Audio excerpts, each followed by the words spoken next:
Hello everyone, কেমন আছো সবাই? আশা করছি ভালো আছো। তো আমি রাখি, তোমরা দেখছো রাখি বন্দ্যোপাধ্যায় ইউটিউব চ্যানেল। আমার চ্যানেলে তোমাদেরকে অনেক অনেক ওয়েলকাম। তো চলে এলাম নতুন একটা রেসিপি নিয়ে। আজকে বানাবো গাজরের পায়েস বা গাজরের হালুয়া। তো চলো পুরো রেসিপিটা দেখতে থাকো। তো এখানে সমস্ত কিছু প্রায় রেডি করে নিয়েছি, সাথে কিশমিশও দিয়েছি। এলাচ পেলে আরো ভালো হতো। তো যাই হোক, এখানে কড়াইয়ে সাদা তেল দিয়ে দিলাম, তারপর গ্রেট করে রাখা গাজরগুলো দিয়ে দিলাম। গাজরগুলো দিয়ে বেশ কিছুক্ষণ নাড়াচাড়া করে গাজরটাকে একটু ভালোভাবে ভেজে নিতে হবে। তোমাদের কাছে আমার একটা প্রশ্ন রইল, তোমরা আমার লং ভিডিও দেখতে বেশি ভালোবাসো না শর্ট ভিডিও? সেটা কিন্তু কমেন্টে জানাতে ভুলো না।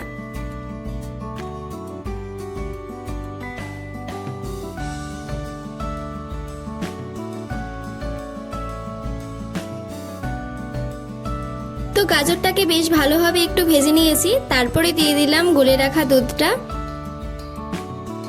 তারপরে দিয়ে দিলাম কিশমিশ আর লং। এলাচ থাকলে আরো ভালো হতো। তো যাই হোক, এটাও খেতে কিন্তু ভীষণ সুন্দর হয়েছিল। তোমরা অবশ্যই একবার ট্রাই করো।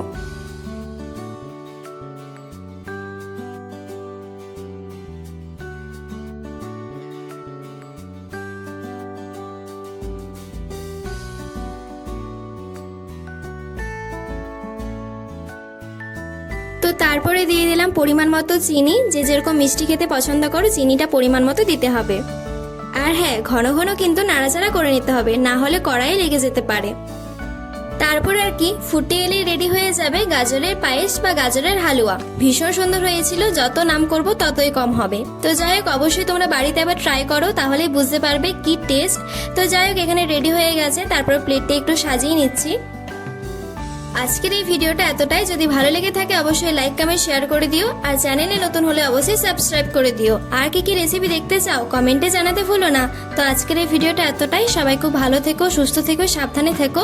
নতুন রেসিপি নিয়ে আবার দেখা হচ্ছে। তো চলো, সবাই খুব ভালো থেকো। টাটা।